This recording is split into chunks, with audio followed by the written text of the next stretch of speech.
अरे यार 3 बजे फिल्म शुरू हो जाएगी, तू क्या कर रही है? बस मुझे 5 मिनट दे, मैं अभी साड़ी बदल कर आती हूँ।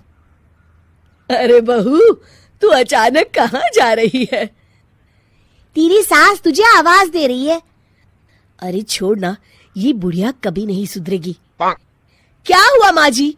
मैंने आपको कितनी बार मना किया है कि मुझे जाते हुए टोका मत कीजिए। मैं फिल्म देखने जा रही हूँ। तू अभी चली जाएगी तो मेरे लिए खाना कौन बनाएगा बहू? सुबह से भूखी बैठी हूँ। अरे माँ जी, आप कौन सा घर का काम करती हो जो आपको भूख लगी है? अच्छा, मुझे देर हो रही है, चलना रीटा। अंजलि के जाते ही सीता देवी अपनी किस्मत को कोसते हुए सारा दिन घर में भूखी बैठी रहती हैं। इस तरह अंजलि अपना बहू होने का कर्तव्य कभी नहीं निभाती थी। वहीं दूसरी तरफ अपनी सास के खाते से पैसे निकाल के अपने शौक पूरे करती थी। लेकिन सीता देवी इस उम्मीद पर थी कि एक दिन उसकी बहू सुधर जाएगी। फिर एक दिन सीता देवी की जुड़वा बहन गीता देवी वहां आती है। अपनी बहन को घर के काम करते हुए देख गीता देवी आग बबूला हो जाती है। अरे ये सब यहाँ क्या चल रहा है सीता? तेरी बहू कहाँ है जो तू घर के काम कर रही है?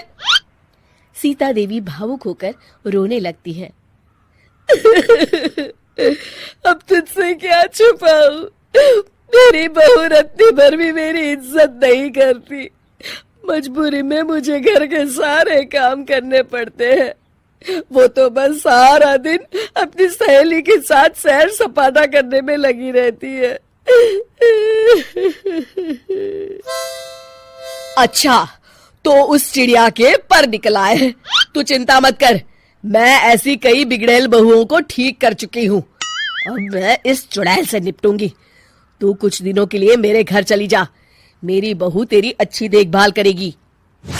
फिर दोनों बहनें आपस में साड़ियां बदल लेती हैं और सीता देवी अपनी बहन के घर चली जाती हैं। देर रात अंजलि जब घर आती है तो अपने कमरे का नजारा देख उसकी आंखें फटी की फटी रह जाती है। हे राम, मेरे कमरे का एसी कहाँ चला गया? और मेरा 56 इंच का एलईडी टीवी कौन ले गया? अंजलि तैस के साथ अपनी सास के कमरे में जाती है।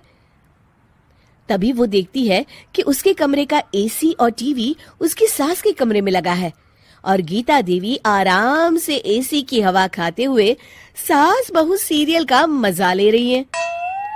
अच्छा, तो ये सब इस बुढ़िया की कारस्तानी है। अभी इसे बताती हूँ। ये सब क्या है माँ जी? आपकी हिम्मत कैसे हुई मेरे सामान को हाथ लगाने की? क्यों बहू, ये सारा सामान तूने तेरे पिताजी के पैसों से खरीदा है क्या? हैं? लगता है तू भूल गई कि ये सारा सामान मेरे पैसों से आया है, इसलिए मैं अपनी सारी चीजें अपने कमरे में उठा लाई। तुझे कोई एतराज है? चल जा यहाँ से, सीरियल का मजा किरकिरा मत कर। गीता की बातों का कोई जवाब नहीं बनता देख अंजलि अपने दांत पीस कर रह जाती है। अगले दिन रीटा और अंजलि शॉपिंग पे जाने की तैयारी करती हैं। अंजलि जैसे ही अपनी स्कूटी पर बैठती है तभी गीता देवी स्कूटी की चाबी निकाल लेती हैं।